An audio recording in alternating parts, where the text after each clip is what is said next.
Could you tell us your full name? Raymond Alexander McAllister. Were you married? Oh yes, When did you get married? 1983. When were you born? I was born in 1936. Where did you live when you grew up?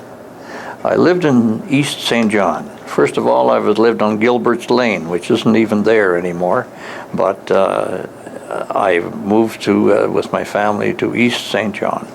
Where do you live now? Live in Cambridge Narrows. Did you have any pets when you were growing up? Yes, we had dogs and cats. What was your favorite thing to do when you were young? Well, I think I began to work at an early, about age 11, I began to work at things, and so I worked for people in the community who had race horses and do the things that an 11-year-old would do, shoveling out stables and polishing horses and so on, and that was part of my young life. Did you have any chores? Yes, we burned coal and we burned wood when it was available in our house, and so the last bucket of coal, well after dark, had to be brought into the house and stood up for use. What did you do for fun in the winter? I had a pair of about 7-foot-long skis given to me by my parents one Christmas, and we had a few little hills around, and that was we were quite busy skiing and snaring rabbits and things like that. What was your favorite season? I think I like the fall, like most people in the Maritimes. You know, we have a hot summer and we have a cold winter, but the fall is just the best time for me. Did you do any hunting? I did. I was taught how to hunt and how to shoot a gun by a well-known St. John man named Bookie Baker, who believed in teaching young people everything he knew about the sports. And so I hunted deer and I hunted rabbits, and that went on until I learned that not many people around me enjoyed the meat, so we stopped all that. What was your favorite class in school? I liked English. What was your favorite thing to do at school? Well, the school that I'm thinking of now was the original Simons Regional High School in East St. John, and we had 800 people there, and I enjoyed the sports program. I liked basketball and soccer. Did you graduate high school? I did, but I was a student in bed, and an illness I had. I was in the East St. John Hospital for about a year, and that year happened to be my grade 12 year, so I graduated in a different way. I wrote exams that the province used to have called matriculation exams, and the deal was if I passed those, and I was still in bed, not allowed up, if I passed those, I was going to graduate from school, which I did. Did you go to college? I did, true, yeah. What was your trade? Well, I didn't study a trade. I studied veterinary medicine and science, and it was along those lines. Did you go to college? Well, yes, I did. Today, though, we think of college as something like the New Brunswick Community College, where you go and study various subjects, including trades. I was on an academic sort of path in school, and I wanted to go to be a veterinarian. I wanted to be a doctor, but the cost, I think, at that time to go down to Dalhousie was, I was thinking in terms of raising the money myself, because I had no parental support. They had no money. The folks had no money. I had no relatives with money who knew anything about my interest or were involved with it. So I went to UNB based on some money I saved over a year or so of work, and I think I had $750. Although I was called in because I didn't have any more sometime in January by the comptroller, and told that if I didn't have 300 or 400 more by next week, we'll say, I was to pack my bags and go home. Now that guy became a customer of mine. Can you imagine opening a business many, many years later and having that fellow who told me I had to go home because I didn't have $300 coming to me with his dogs and cats, and sitting down, and we talked about that. He had forgotten all about it. Anyway, from there at UNB, I got qualified. I went on to vet school in Guelph. It was then the University of Toronto, And then I worked for a long time in Newfoundland and around New Brunswick. And finally, at age 50, I went back to school to Cornell University in Ithaca, New York, and did a master's degree. And then I came home, and my elderly parents were quite sick. And so you'll all find this, I think, as you get a little bit older. A lot of things enter into your decisions as to what you're going to do with the rest of your life. So mine was focused on the old folks here in Cambridge. I had no other siblings who were able to do anything. And so we all lived together with a guy who had been fairly educated, but devoted his time to work on the farm and around the old folks. So I joined the New Brunswick Health Department and was sent to British Columbia for 2 years on a course to become a environmental health person. And I did the course in 1 year instead of 2. And so there's a mishmash of educational opportunities that came toward me, and that's, I think, what young people have to do today, is take advantage of every opportunity to get educated, hopefully at no cost to yourself. You already shared some of the challenges you faced growing up. Would you like to share a little more with us?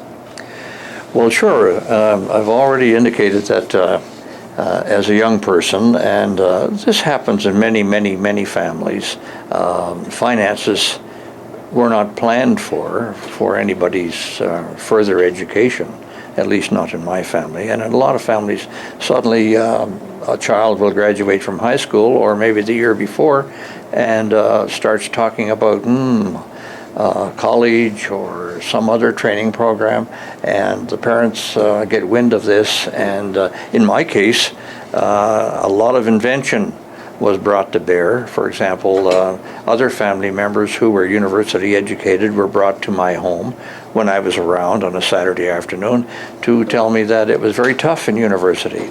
And look at these notes I had to take, look at the books I had to study from.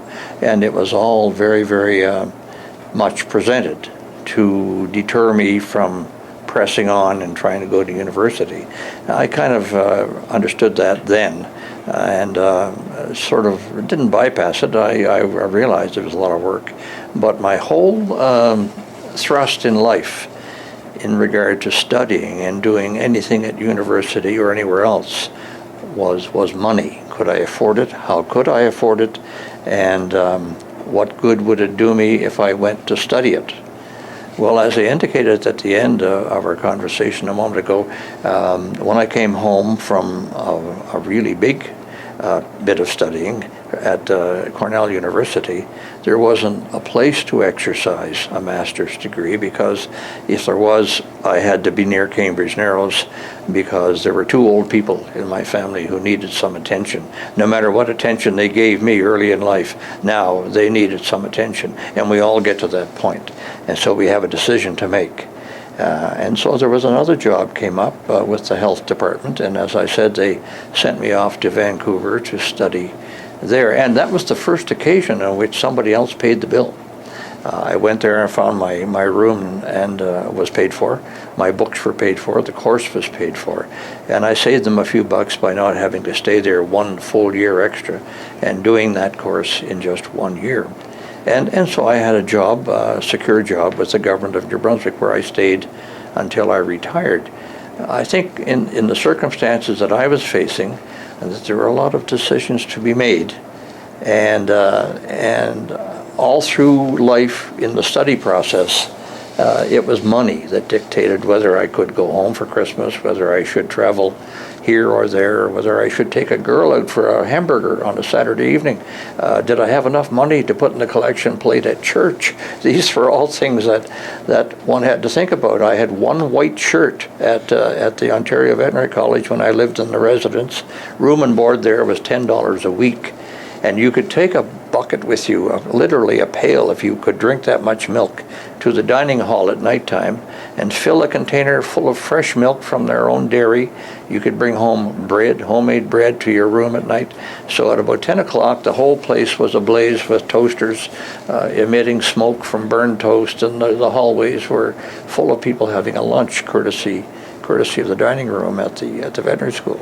So that was one way we saved money. And if you brought enough toast home, you could make that your breakfast too. So it was finances as a young person, and I don't think that has changed much anymore. People are worried about how they're going to finance their life in education.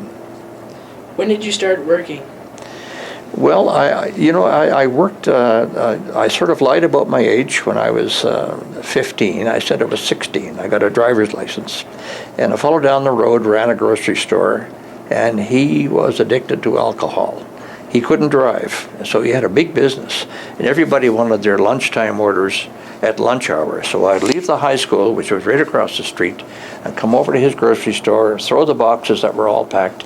So I was really, when I was driving, I was about 15, and making about, I suppose 50 cents an hour. Where did you first work at? I worked in that regard, driving a car and delivering groceries around the community when I was for Morris McBride's grocery store in East St. John, a little small grocery store about the size of the one that Blair Cummings runs here in our community. How much money did you make when you worked?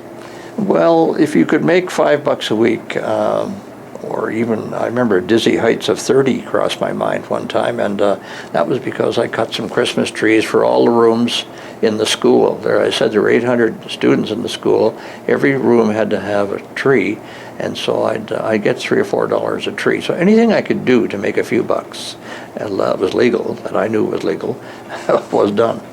How did you make it to your job? In the city where I lived in St. John, I got the bus. I lived out in East St. John and on Jean Street, and the bus went into town back and forth till late at night. Or it wasn't that long a walk. Often when there wasn't 10 or 25 cents in my pocket for a bus ticket, I had no choice but to walk it. And did you enjoy your job? Very much. I met a lot of people. I think of them today even. I remember one of my first jobs on the weekends in a store called Dominion Stores. We have superstores now. But this was a Dominion store on King Square North, where potatoes were the fashion then to be sold in 15-pound bags. And I weighed about 135 pounds then. And I remember taking a truckload of these potatoes through a small window. And that was one day, whenever that truck came in, that I didn't particularly like my job a whole lot. But otherwise, I would say, yes, I learned quite a bit. And the reason I liked the job was the guy who ran the fruit department said to me, okay, you're coming to work here. Carrots are 4 pounds for 27 cents. How much are they a pound? If you answer the question correctly, you're going to work up the stairs here with me serving the customers. If not, you're going down in the basement and load squash in bins and things like that. So I gave him the right answer, and I had a mixed job. It involved everything in the store. What were your parents' names? My parents were Raymond McAllister and Audrey, and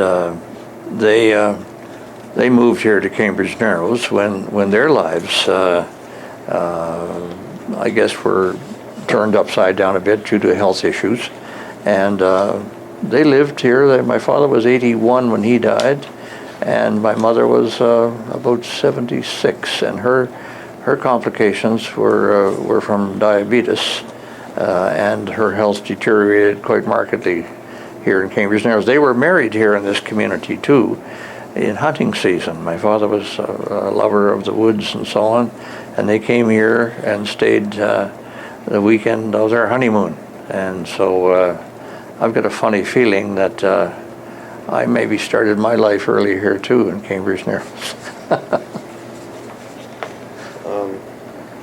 Did you have any siblings? Yes, 2 brothers. One's now dead. The other chap lives in Maine.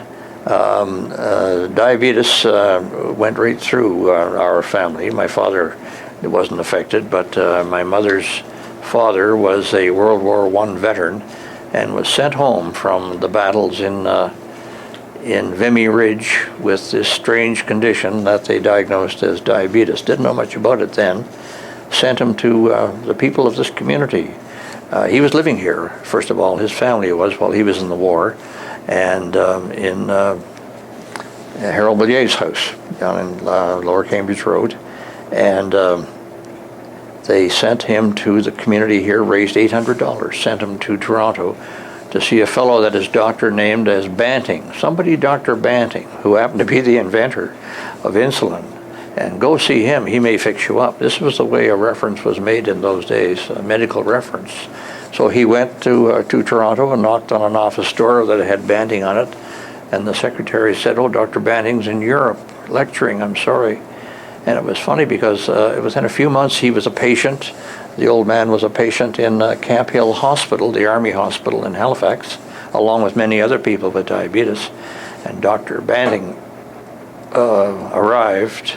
I don't know what form of transport he would have taken then, but anyway, he arrived with the crude form of insulin and gave it to my grandfather, plus 6 or 7 others. Yeah, but it was too late for him. But anyway, diabetes, so the 2 brothers I have, like me, all had diabetes. The one fellow died of complications of it. The other guy has had 2 legs removed because of it. And I'm doing my best to follow my doctor's orders. What were their names? Oh, one was Bob and the other one was David. Did you have any kids? I do have 4 children, yeah, and they're all grown with youngsters of their own. What was your mother's maiden name? My mother's maiden name was Black, and her uncle, the only living relative she had growing up after her father passed away, was her father's brother. His name is Frank Black, and he was married to Susie, and their son was Arthur Black. And the Black farm is now lived on by Arthur's son Gordon, and Arthur's son Donald lives nearby in a mobile home. So the Blacks were the center of my life when I was growing up as a kid.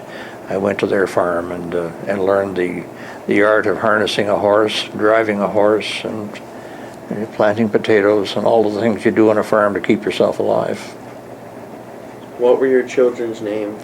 My children are Jennifer, Scott, Lisa, and Beth. And there again, I was faced with the names of 4 people in my working life who suddenly had to do something more than graduate from school.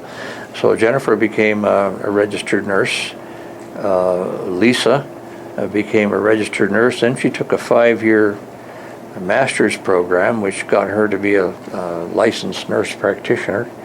And Beth became an educated, UNB educated French teacher, and teaches French today at the community college in Fredericton. And Scott is a union organizer, so they're all fairly busy.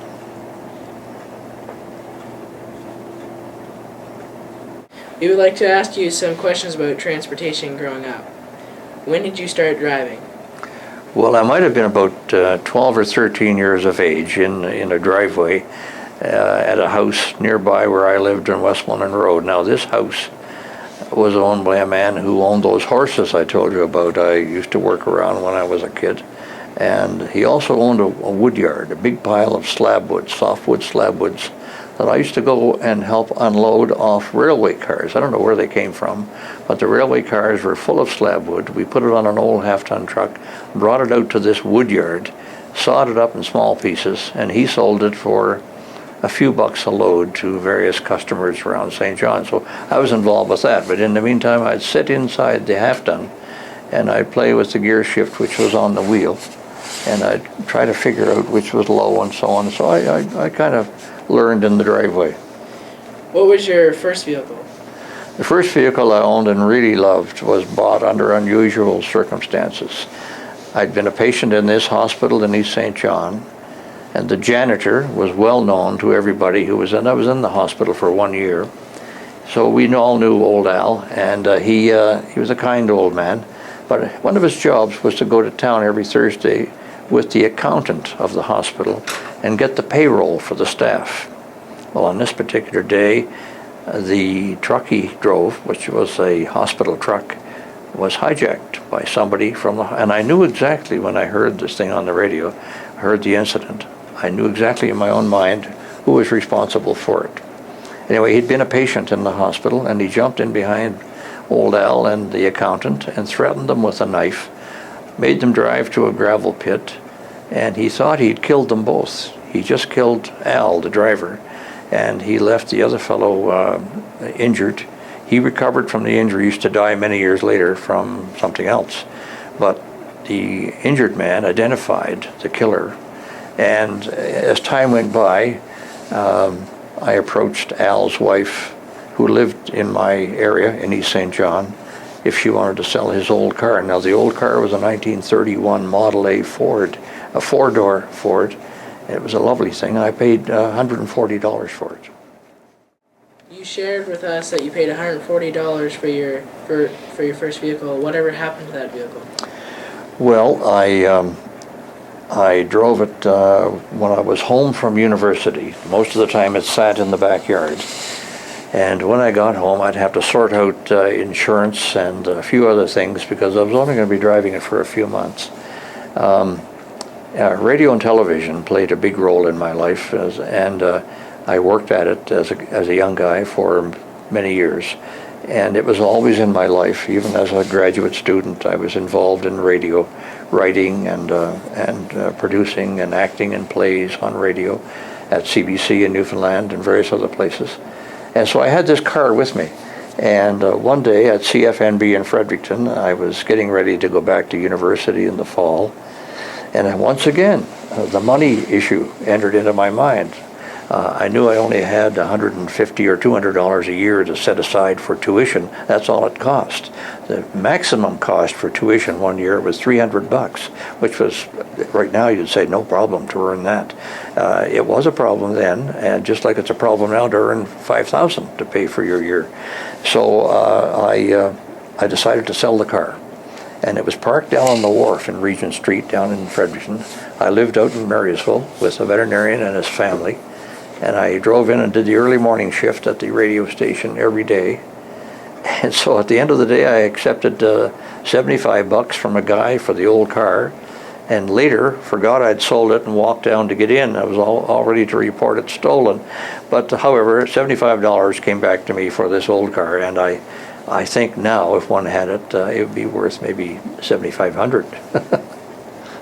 Have you ever been in an accident? Oh yes, I was in an accident. I was never in one that I would consider or accused of being at fault from being in, but that's the other thing that happens when you're young. You need money, you need the car on Saturday night. In our family, our first car we ever had, my father bought a 1948 coupe, Chevrolet coupe. It was a beautiful little light green car, and it's funny how the brother next to me, Bob, I was the eldest, and myself would have our own plans for Saturday night, forgetting that my father actually owned the car, and maybe he had plans for Saturday night. So when Saturday would come and the car wasn't available, you can imagine the few short words that might be exchanged in the kitchen over a cup of tea. Anyway, that was our first family car, and that was driven by the boys very, very little. Did you ever own a tractor?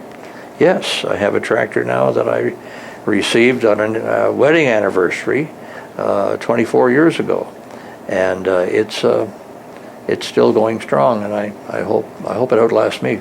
What type of tractor is that? It's a Kubota tractor, and it's just a 35 horsepower PTO. It's a relatively compact sized tractor, but it does a lot of work, and it has a bucket on it, and we always say a tractor with a bucket is as good as a couple of other fellows helping you, isn't it?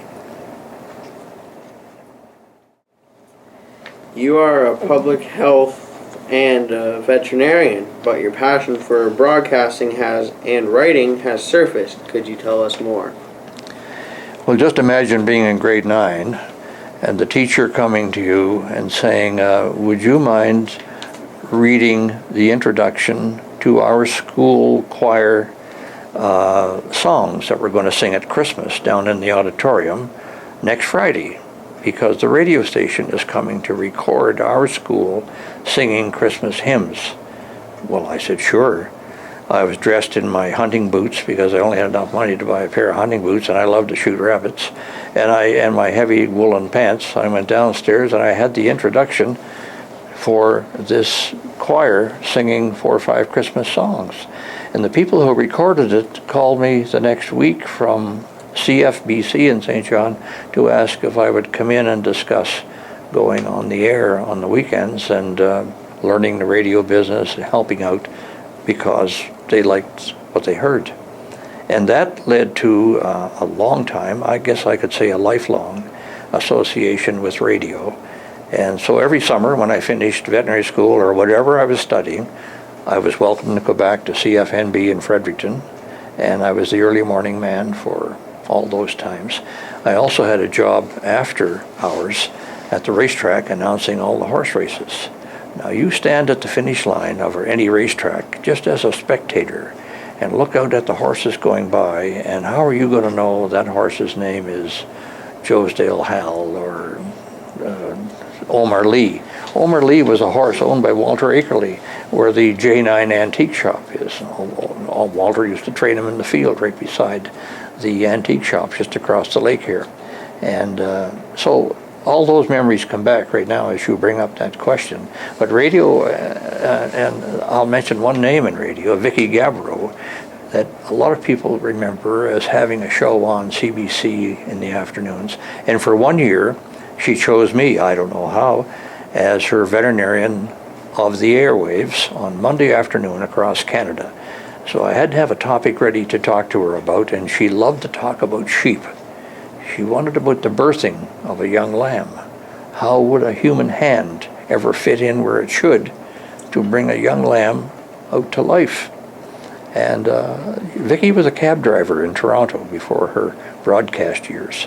So it takes a lot of science and a lot of radio broadcasting experience to educate someone who just drove a cab in Toronto about how to birth a sheep. Anyway, we had a wonderful experience together for a year, and there have been so many opportunities in the broadcasting and the writing for broadcasting fields that I haven't been able to accept, and I wondered, you always wonder about chances that slip by, and as you get a little bit older, you'll experience the same experience. Students who grew up in this area want opportunities like students who attend school in Toronto, Calgary, or any other large city. What do you see as possibilities for rural students anywhere in our country, especially here in Cambridge area? This is so important. This is so vital. If you think back, I know you don't know this, but the head of Air Canada in its early years was from a little town that we all stop at the big stop in Salisbury on the way to Moncton. He was from that little community of Salisbury. He was born and brought up in that community, went to school there. Not much bigger, it is now, than Cambridge Narrows, but it wasn't a few years back. And so what I'm trying to say is it doesn't matter where you live, but your focus should be on if there isn't something here, if there isn't a wonderful family farm to go into, if you don't own 100 acres of woodlot, if you're not associated with some sort of an indwelling business right in this community, you've got to look after number one. And looking after number one means studying, doing the best you can at the job you have right now. There's nobody going to tap you on the shoulder and say, you look like you could be a good broadcaster, or you look like you could be a veterinarian. No, you've got to make those paths open up on your own. And if you come out of Cambridge Narrows with some kind of a mark that astounds you even, that you're in the top whatever, there are going to be other people who notice that. And when you put an application in and say that here are my records, here are my results, and here are my marks from Cambridge Narrows High School, the first thing they're going to ask you is not, where is that? That's not Toronto. You said Cambridge Narrows? Oh, you're not from Toronto. Oh, okay, you're fine. They will not even consider that. They'll consider the kind of application you've had in your schoolwork, what results you had in the back of your head for being in the honors group, and what your aspirations are for the future. So I think you start with what you're doing, and that is trying to better yourself in your own sight. And then you say, the veterinary school, that's here, that's there. Let's plan a way to get there. I should go see it. I should go talk to somebody who's in the business. Or the broadcasting field, an upcoming field, especially for young ladies. And it's a tremendous opportunity for good money. And everything's on contract these days, and that's the way you should expect to work. If I'm good enough for a 5-year contract, I'm going to show them that I'm good enough for a 10-year contract, and so on. That's the way life will be for young people from now on, whether you're from any big center or from this one right here in Cambridge Narrows. So nobody will criticize you for being from a small community. It's going to be the marks that you present. Can you share any highlights about your life? Well, I'll tell you, what about standing on the street corner in Fredericton when you're only about 17, and the boss of the radio station that you're working in comes from having a coffee across the street, and he says, how come you're not down at the Lord Beaverbrook Hotel talking to Ted Williams? Well, we all knew Ted Williams was a tremendous baseball player. His nickname was the Splendid Splinter. And he was down there because he had quit the Boston Red Sox the day before. Nobody knew why. He was a bit of a drunk. He was a bit of a loudmouth, but he was a tremendous ball player. And he owned a camp on the Cairns River in New Brunswick, and he loved salmon fishing. And I said to Jack Finnerty, the longtime manager and part owner of CFNB, Jack, I don't understand baseball well enough to ask him questions. No, don't talk about baseball. He won't talk about baseball. Talk about fishing. Well, I said, I don't understand enough about salmon fishing. Go up, and you fished before. Go up and talk to him. So the way was cleared with his publicist. There were sports writers from all over the Maritimes. I was 17, lining the hallway, half asleep, half mad, half drunk. They couldn't get in to see Ted Williams. He wouldn't talk to them about baseball, but he let me in to talk about fishing. When I finished all the questions I had about fishing, and I was scared to death while I was doing this interview, he said to me, now, young fellow, how come you're not going to ask me about why I left the Boston Red Sox? Well, I said, I was told I couldn't ask you that. He said, well, I'll tell you the story if you share it with all those fellows outside in the hall, and I'll be rid of them. So that's what happened. And that story on tape was sold through the auspices of the radio station I worked for, because it was their equipment and they kind of owned the product. It was sold to so many places that I didn't have a thing to worry about for 3 or 4 years about that one topic I brought up way back at the first, money. Didn't have a thing to worry about. Thank you, Sandy McAllister, for sharing all this great history about your life. We hope you have enjoyed your time, as we appreciate your sharing.